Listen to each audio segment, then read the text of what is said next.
Hi guys, this is Pippa Phillips from Needle and Threads, and we're going to make a Christmas reindeer sack today. If you don't want to use the design on a sack, you could make some Christmas cushion covers. So you've got the pattern below, cut it out, and then we're going to use some Bonder web, which I've discussed in other videos, and we're just going to pick out your fabrics you're going to use. I'm going to use some of this for the main body of it. Iron it on and then cut it out and peel off your backing Bonder web. So the Christmas sack itself, I am using a piece of hessian, but you use whatever you've got. You could use curtain fabric, etc. And the size, you can make it as small or as big as you like. After you've cut out all your pattern pieces, this is the time that we can play with our design before we iron it all down onto the background. So have a play with your pieces. So I'm going to use some really sparkly, glittery pieces for the inside of the ear, and these do not bond very well because the sequins could melt.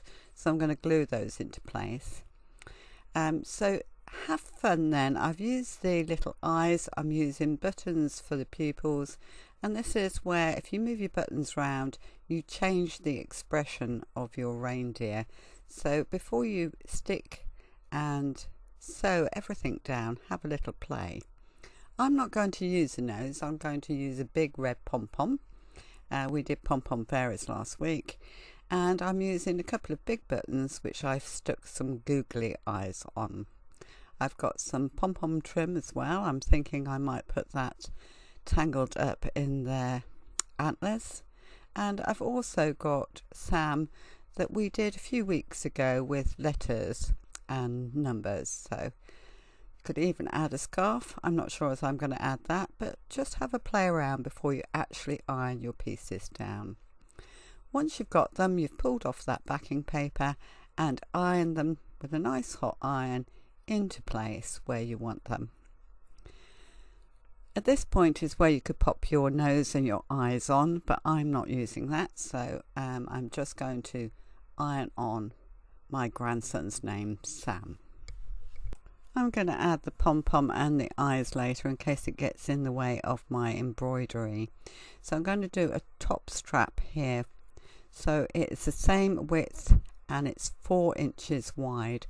Iron it in the center, open it up and bring your outside edges into the center on that crease line and press, and then you will find that you will have a perfect 1-inch strap to put on the top of your sack. So do that twice. We're going to move on to the embroidery with the machine then. So I've got an open toe foot so you can have a look. I've got a medium width zigzag stitch and I've got it quite close together. So we're going to go over all those raw edges because in time this would fray, so it's partly for decoration and it's partly to secure your raw edges. So we're going to go on this outside curve, and each time I have to move the machine round, I'm going to bring my needle into the inside curve like so,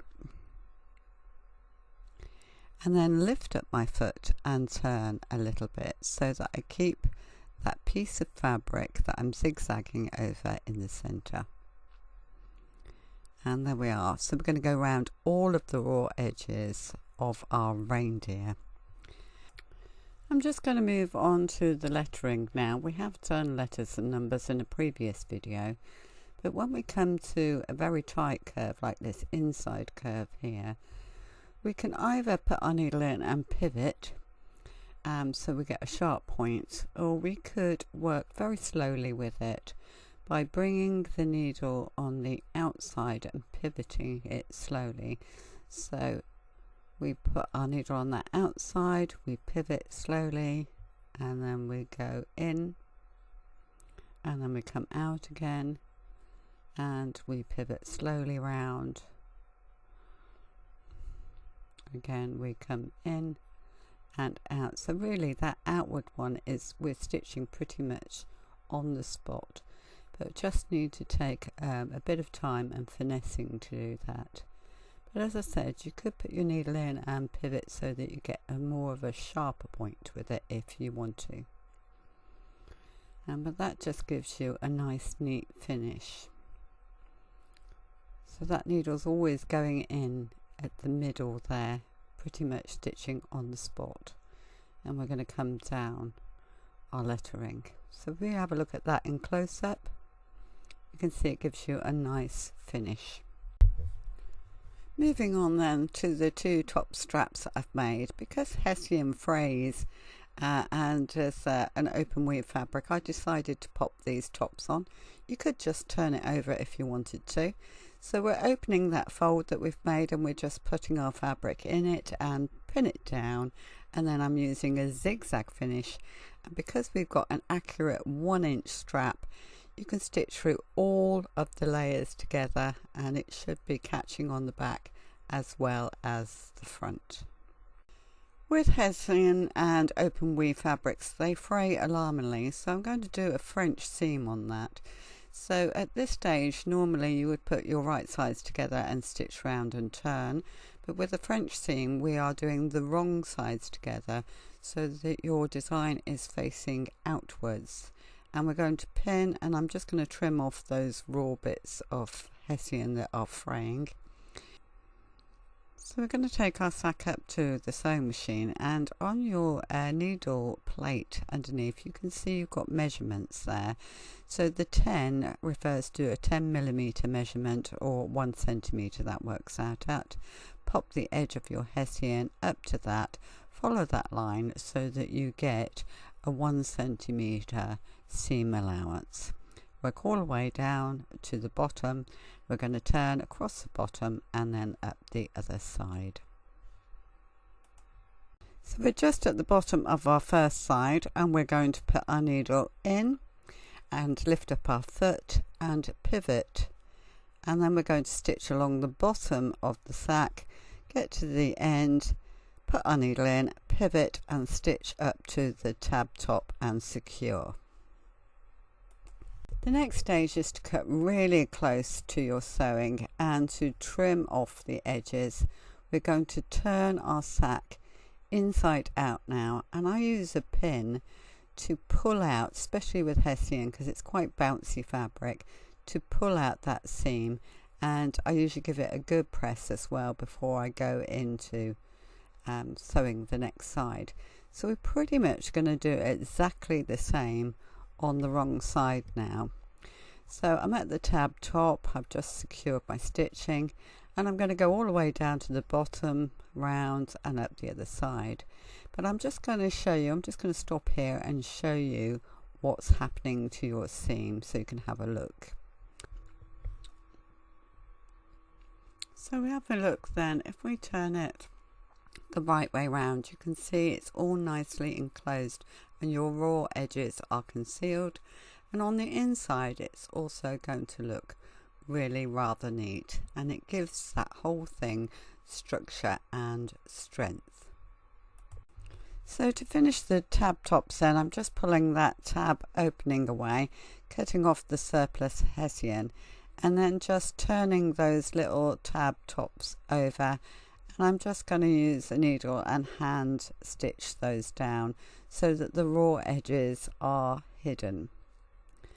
So just use a needle and just slip stitch that so it keeps it all looking nice and neat, and keep it open because that's where we're going to thread our cords through.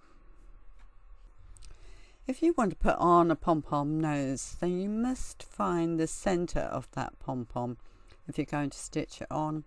So you can see where my finger is, I've got in between that ring that I've tied my pom-pom together, and from the bottom then we need to pass the needle up through that center of it and come up with your needle, and you need to stitch all the way round that, keep going back through that middle in a sort of flower design. And I've also used a little bit of glue, just lifting the fluffy bit up next to the fabric and gluing it down for a little bit of extra security. And as you can see, I've stitched the button eyes on already. So we're coming up to finishing the design here, and in my excitement I have completely missed the middle of the A, so I've just put some buttons on there, so don't get het up if you make a mistake. It's all a big learning curve. The centre of the ears, as I spoke earlier, I'm going to use some nice glittery sequin fabric, and this can be a little bit of a nightmare in your sewing machine. Sometimes it stitches well, sometimes it wants to catch on all those sequins. And also added with this fabric, it's got some stretch, so sometimes it distorts as well. So I'm using a fabric glue that will keep it nice and stuck down, while I do a little bit of blanket stitch round just to finish those raw edges. And then the final, that's fabric glue that I'm using, and then the final thing for this design is I put the pom-poms on.